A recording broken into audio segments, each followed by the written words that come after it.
बदला सुना तो होगा ही। ये एक ऐसी आग है ना जो कहते हैं दुश्मन को जलाने से पहले खुद को जला डालती है। तो आज हम एक बहुत ही डरावनी कहानी के जरिए बदले की इसी कह सकते हैं विनाशकारी साइकोलॉजी को समझने की कोशिश करेंगे। देखिए, ये कहानी ना शुरू में ही एक चेतावनी देती है। मतलब बदला बाहर से बहुत आकर्षक लग सकता है, ऐसा लगेगा कि यही तो इंसाफ है, लेकिन इसका अंत वो हमेशा अंधेरे में ही होता है। तो चलिए देखते हैं कि इस कहानी के जो किरदार हैं उन्हें ये कड़वा सच कैसे और कब समझ आता है। तो कहानी के सेंटर में है एक माँ बेटा, कुसुम और आरव। अब उनका घर बाहर से देखने में तो एकदम शांत, बिल्कुल नॉर्मल लगता है, लेकिन उन दीवारों के अंदर एक ऐसा गहरा राज दफन है जो उनकी जिंदगी को पूरी तरह से तबाह करने वाला है। और यहीं से कहानी का रहस्य खुलना शुरू होता है। सोचिए, हर रात कुसुम चुपके से घर से निकल जाती है। बेटा आरव ये सब कुछ देखता है रोज, पर वो कभी पूछता नहीं। क्यों? क्योंकि उसकी माँ की आंखों में उसे एक अजीब सी, एक अनकही सी दहशत दिखती है, और बस वो हिम्मत ही नहीं कर पाता। यही खामोशी, यही चुप्पी कहानी में सस्पेंस की नींव डाल देती है। अब कहानी में एक नया मोड़ आता है जब आरव की दोस्त नेहा पहली बार घर आती है। और नेहा को देखकर कुसुम का जो रिएक्शन होता है ना, वो बिल्कुल भी नॉर्मल नहीं है। वो उसे एक शिकारी की तरह घूरती है, और जैसे ही उसे पता चलता है कि नेहा का सरनेम सिन्हा है और वो चंद्रपुर गांव की है, बस कुसुम के 20 साल पुराने जख्म, उसकी दबी हुई नफरत, सब कुछ फिर से जिंदा हो जाता है। आरव का शक अब धीरे धीरे यकीन में बदल रहा था। तो एक रात वो हिम्मत जुटाता है और अपनी माँ के कमरे की तलाशी लेता है, और वहां उसे जो मिलता है वो सच में उसकी रूह कपा देता है। एक पानी का ग्लास जिस पर नेहा लिखा है, एक छोटी सी पुड़िया जिसमें किसी के बाल हैं, और एक रुमाल जिस पर रिया नाम लिखा है। आरव का जो सबसे बुरा डर था ना, वो सच हो चुका था। उसकी माँ काले जादू के अंधेरे में पूरी तरह उतर चुकी थी। लेकिन सवाल यह है कि कुसुम इस खतरनाक रास्ते पर आखिर पहुंची कैसे?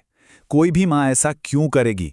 इसको समझने के लिए हमें 20 साल पीछे जाना होगा, उस धोखे की कहानी में जिसने कुसुम के दिल में नफरत का बीज बोया था। ये जो टाइमलाइन है ना, ये कुसुम की पूरी जिंदगी का दर्द एक साथ दिखा देती है। देखिए, बचपन का प्यार था विवेक, जो बड़े बड़े सपने दिखाकर शहर गया, और फिर वहीं रिया नाम की एक लड़की के लिए कुसुम को छोड़ दिया। धोखा। फिर कुसुम की शादी तो हुई, लेकिन कुछ ही साल में एक फैक्ट्री में आग लगने से उसके पति की भी मौत हो गई, और वो आरव को अकेले पालने के लिए मजबूर हो गई। इतने सालों का दर्द, और फिर कुछ महीने पहले अचानक उसने विवेक और रिया को एक दुकान में एक साथ देखा, खुश देखा। बस वही एक पल था जब उसके अंदर बदले की आग भड़क उठी। और बस यही वो पल था जहां सब कुछ बदल गया। सोचिए, इतने सालों बाद विवेक को खुश देखना और उसकी आंखों में अफसोस की एक झलक तक न होना, बस इसी बात ने कुसुम के दुख को एक सुलगती हुई नफरत में बदल दिया।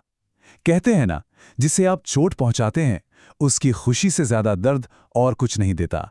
तो अब सवाल था, इस नफरत का वो करती क्या, उसे कहां ले जाती? और उसने चुना काले जादू का रास्ता। जो बचपन की भूली बिसरी कहानियां थी ना, वही अब उसे इंसाफ पाने का एकमात्र जरिया लगने लगी, और वो चुपके से अपने अंदर के अंधेरे को एक हथियार बनाना सीखने लगे, ताकि जो खुशी उससे छीनी गई थी वो उसे वापस छीन सके। तो चलिए अब वापस आते हैं प्रेजेंट में, और देखते हैं कि बदले की ये जो पूरी प्लानिंग है ये काम कैसे करती है। और कुसुम का हथियार कोई चाकू या बंदूक नहीं, बल्कि घर की बनी मिठाई जैसी एक मासूम सी दिखने वाली चीज। कुसुम का प्लान जितना सिंपल है ना, उतना ही खतरनाक। स्टेप 1, अपने ही बेटे के रिश्ते का इस्तेमाल करो ताकि दुश्मन के घर तक पहुंच बन सके। स्टेप 2, भरोसे का फायदा उठाकर रिया को वो मिठाइयां भेजो जिनमें सिर्फ मिठाई नहीं बल्कि धीमा जहर मिला है। और ये कोई आम जहर नहीं है, ये एक ऐसा जहर है जिसे कोई डॉक्टर पकड़ ही नहीं सकता, जो बस धीरे धीरे रिया को अंदर से खोखला कर रहा था। और यहीं पर हमें माँ और बेटे के बीच की जो बढ़ती खाई है वो साफ साफ दिखती है। एक तरफ आरव है जो रिया की इस अजीब सी बीमारी से बहुत परेशान है, और दूसरी तरफ है कुसुम, जिसकी आंखों में हमदर्दी तो छोड़िए, एक अजीब सी ठंडी सी खुशी है। वो अपने दुश्मन को तड़पता देखकर सच में सुकून महसूस कर रही है। और फिर वो पल आता है जो आरव को पूरी तरह तोड़कर रख देता है। जब वो अपनी माँ से सीधे सीधे सवाल करता है तो कुसुम सब कुछ कबूल कर लेती है। वो बताती है कि आरव और नेहा का जो प्यार है ना, वो भी उसके काले जादू का कमाल है। वो दोनों तो बस उसकी बड़ी साजिश के मोहरे थे। उसका असली मकसद सिर्फ विवेक को दर्द देना नहीं है, वो उसे टुकड़ा टुकड़ा करके, तिल तिल करके तोड़ना चाहती है। और बस इस पॉइंट के बाद सब कुछ हाथ से निकल जाता है।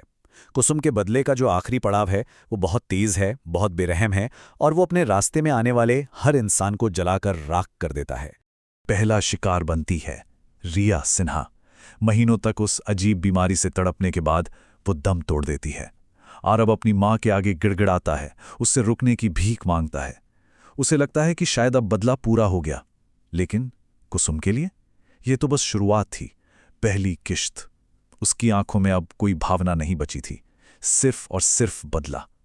अब वो रुक ही नहीं सकती थी। और अगला निशाना कौन बनता है?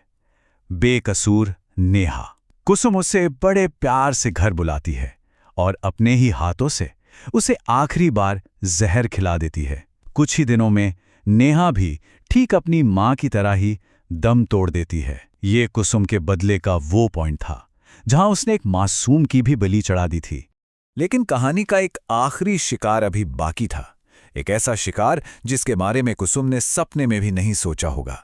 उसका अपना बेटा आरव। अपनी मां के गुनाहों का बोझ वो और नहीं उठा पाता और अपनी जान ले लेता है। ये थी कुसुम के बदले की सबसे भयानक, सबसे अंतिम कीमत। तो आखिरकार कुसुम अपना बदला पूरा कर लेती है। वो विवेक की दुनिया को तो पूरी तरह तबाह कर देती है, लेकिन उसे मिला क्या? उसके पास क्या बचा? कुछ भी नहीं। उसकी अपनी दुनिया उजड़ चुकी थी, उसका अपना बेटा जा चुका था, उसका दिमागी संतुलन पूरी तरह बिगड़ जाता है और वो बस अपनी रसोई में हमेशा के लिए मिठाइयां बनाने के पागलपन में खो जाती है। कुसुम की ये कहानी हमें एक बहुत जरूरी सवाल पे लाके खड़ा कर देती है। हाँ, उसने अपने दुश्मन को तो बर्बाद कर दिया, लेकिन इस आग में वो खुद भी तो जलकर राख हो गई। तो सवाल यही है कि बदले की आग में इंसान असल में जलाता किसे है? अपने दुश्मन को या फिर खुद को?